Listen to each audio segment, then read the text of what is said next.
Every government on Earth borrows money by selling bonds. The United States, Germany, Japan, Brazil. It's how wars are funded, how infrastructure is built, how modern economies operate. But this system didn't always exist.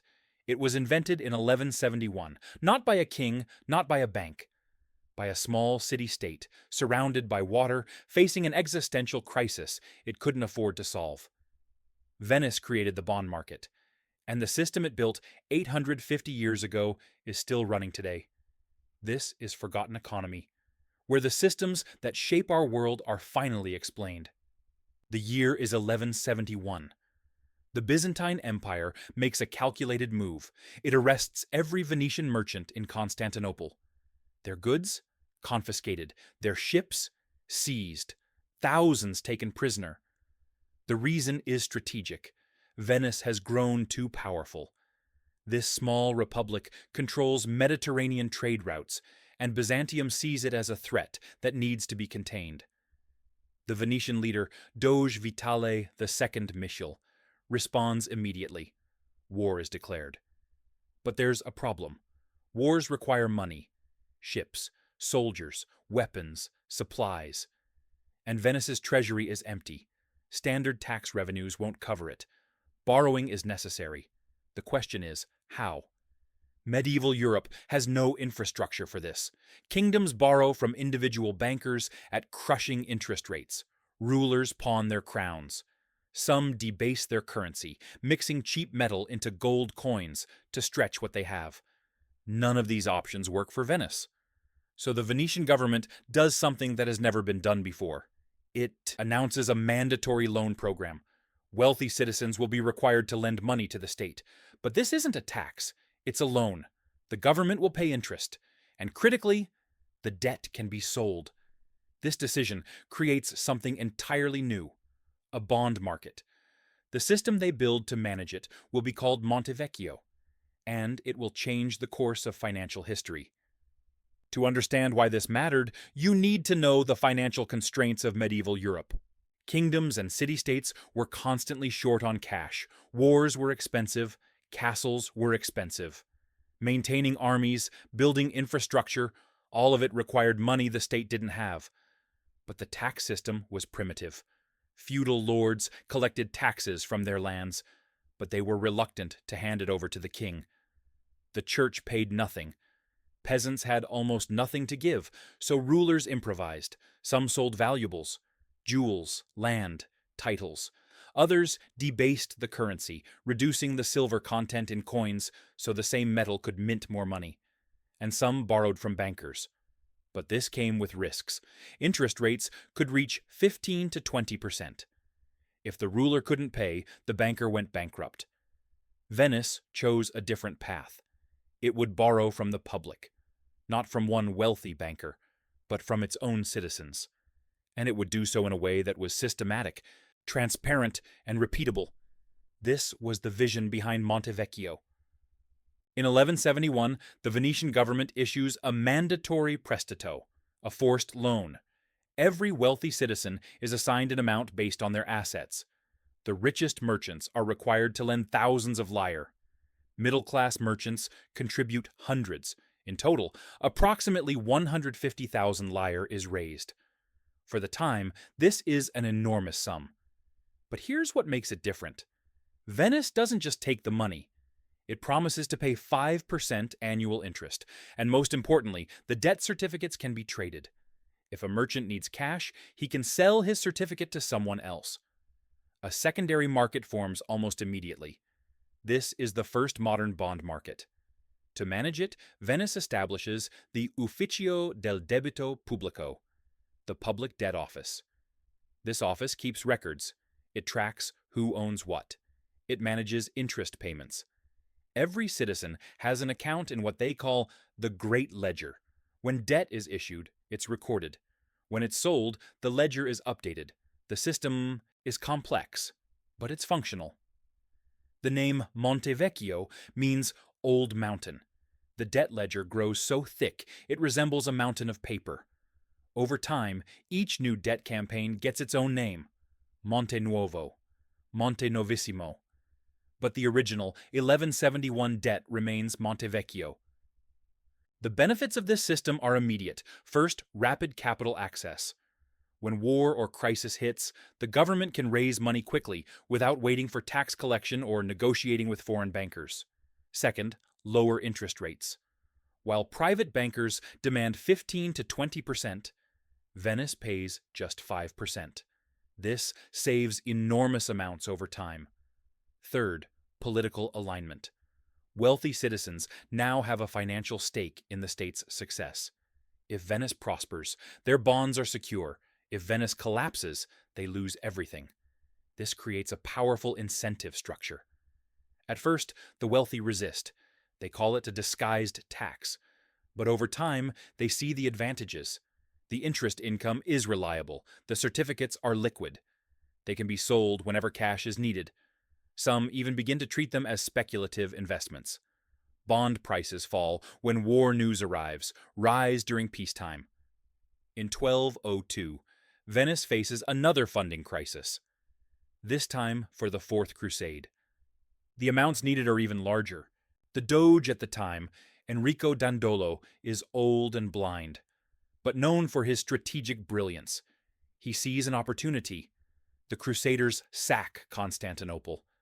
Venice takes the largest share of the spoils: gold, silver, sacred relics, and most importantly, exclusive trading privileges across the eastern Mediterranean. This wealth flows back into Monte Vecchio. Old debts are serviced, new debts are issued, the system expands, and something shifts. What began as forced loans now includes voluntary bond purchases. Citizens want to invest in Venetian bonds. They're considered safe. By the 14th century, Venice's debt system has become sophisticated. Different types of bonds emerge: short-term, long-term, perpetual. Some pay higher interest but carry more risk. Others pay lower rates but are extremely safe. Investors choose based on their risk tolerance. Near the Rialto Bridge, bond trading becomes a daily activity. Brokers shout prices, merchants negotiate. Ledger clerks update records in real time. This is the precursor to the modern stock exchange. But instead of company shares, government bonds are being traded. Venice's wealth is built on two foundations: trade and financial innovation. Trade brings in spices, silk, glass. But financial innovation is what separates Venice from its rivals.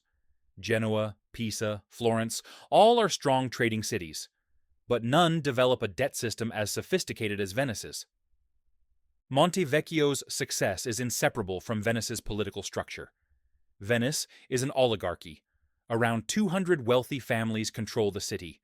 The Maggior Consiglio, the Great Council, consists of representatives from these families.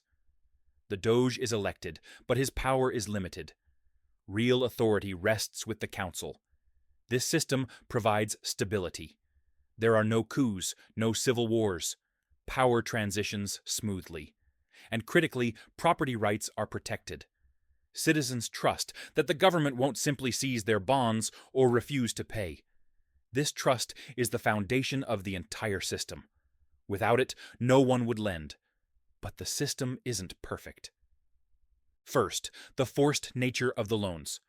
Citizens can't refuse. Wealthy families are required to invest large portions of their wealth in bonds, which can create liquidity problems. Some are forced to sell other assets just to meet their loan obligations. Second, the debt is never fully repaid. Venice pays interest, yes, but the principal remains outstanding.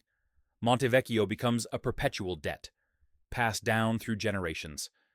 Grandchildren collect interest on certificates their grandfathers were forced to buy. Third, interest rates fluctuate. During wartime, Venice borrows more aggressively, and rates change. This affects the value of older bonds. Sometimes bond prices fall to half their face value. Investors take losses. Fourth, corruption risk. Officials managing the debt ledgers could theoretically manipulate records, change entries, erase debts. Venice imposes strict controls to prevent this, but the risk never fully disappears. In 1379, Venice faces its greatest crisis, the War of Chioggia. Genoa lays siege to Venice. The city is blockaded. Starvation looms. The treasury is empty. Monte Vecchio becomes the last resort. The government issues emergency bonds. Interest rates are raised to 10% to attract lenders. Citizens contribute out of both patriotism and self-interest. If Venice falls, their bonds become worthless. Venice wins. But the fiscal damage is severe. Debt has reached catastrophic levels. Interest payments consume half the annual budget. The government needs a solution. The solution? More borrowing. New loans are issued to service the interest on old ones. Structurally, it resembles rollover financing. Sustainable only as long as confidence and growth persist. And for centuries, it works. The Venetian economy grows, trade expands, tax revenues rise. The system remains sustainable. In the 15th century, other European powers begin to copy Venice. Florence establishes the Monte Comune. Genoa creates the Cassa di San Giorgio, a state bank designed to manage public debt. The Dutch adopt the Venetian model in the 16th century. Spain tries and fails. In 1693, England establishes the Bank of England. Its original purpose is to finance the king's war debts. The model is inspired by Venice, but the English refine it. They add central banking, monetary policy, full state backing. It becomes the direct ancestor of the modern government debt system. The core factor behind Monte Vecchio's success is trust. Venetian citizens trust that the government will pay interest. This trust comes from several sources: political stability, rule of law, protection of property rights, and most importantly, alignment of interests. The wealthy families who govern Venice are also the bondholders. They are, in effect, lending money to themselves. This creates a powerful incentive to keep the system solvent. When modern economists study Monte Vecchio, they extract several lessons. First, government borrowing can be sustainable if the economy is growing and tax revenues are rising. Second, financial markets provide liquidity. The ability to buy and sell bonds increases investor confidence. Third, institutional quality is critical. A trustworthy government creates trustworthy debt. But the risks are real. If debt grows faster than the economy, the system becomes unsustainable. Interest payments consume the budget. There's no room for new spending. Eventually, default becomes inevitable. Venice avoided this trap for centuries. Its economy was strong. Trade flourished. Industries grew: glass, textiles, shipbuilding. Tax revenues kept pace with debt. The system remained balanced. But in the 16th century, things began to change. The rise of the Ottoman Empire disrupts Venice's eastern trade. In 1453, Constantinople falls. Venice's strategic position weakens. Trade routes are threatened. Costs rise. Revenues fall. At the same time, Portugal and Spain discover new trade routes. The Cape of Good Hope allows ships to reach the Indian Ocean without passing through the Mediterranean. Venice's monopoly on spice trade collapses. This economic decline hits Monte Vecchio. Tax revenues fall. Interest payments become harder to meet. Sometimes Venice delays payments. Sometimes it unilaterally reduces interest rates. Bondholders suffer losses. But the system doesn't collapse. It weakens, but it survives. By the 17th century, Venice is no longer a major European power. The Dutch, the English, the French, these are the new dominant forces. Venice becomes a regional player. But Monte Vecchio still operates. Interest is still paid. Bonds are still traded. The system lasts for 600 years. In 1797, Napoleon conquers Venice. The independent Venetian Republic ceases to exist. Monte Vecchio ends with it. The Austrian Empire absorbs Venice. Debts are transferred to the new government.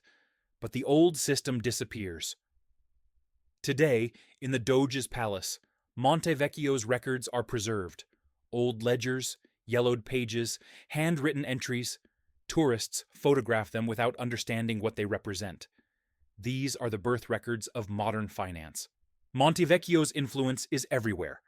Every country on earth issues government bonds. U.S. treasuries, German Bunds, Japanese JGBs. All of them are descendants of the system Venice created in 1171.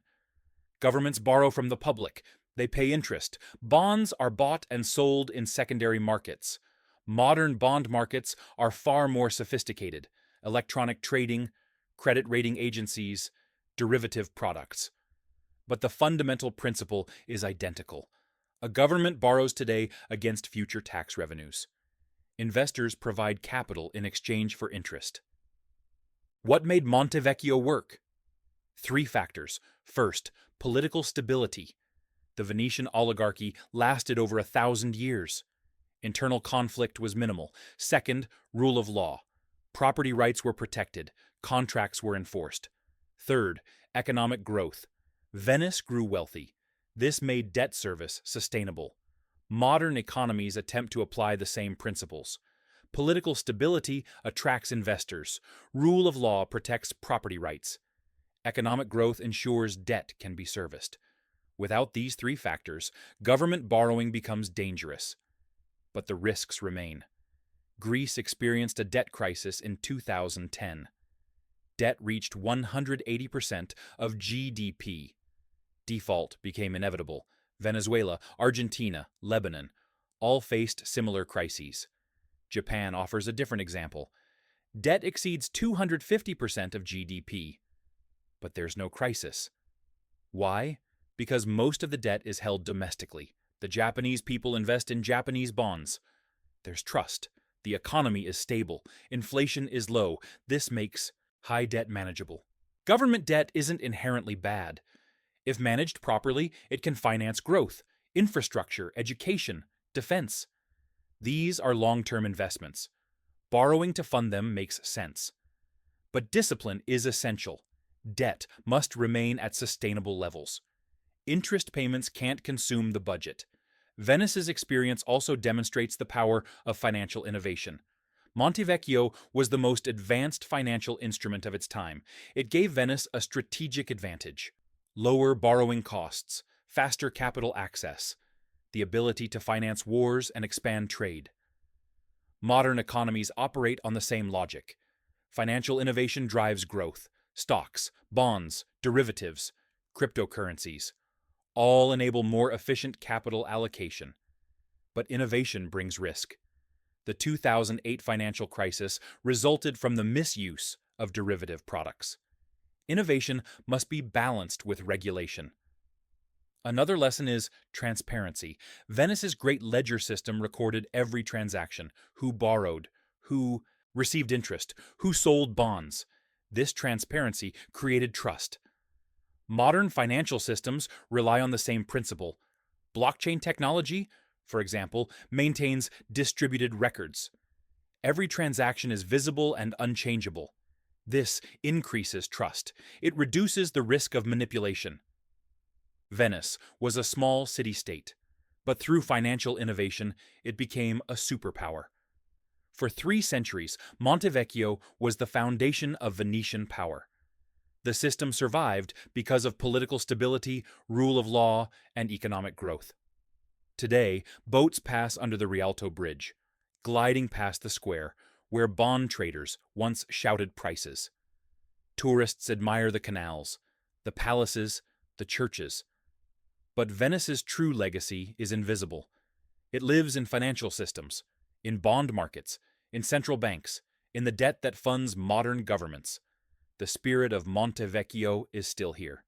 In every treasury bond, in every government borrowing program, in every investor who buys sovereign debt. What Venice discovered wasn't how to escape debt, but how to live inside it.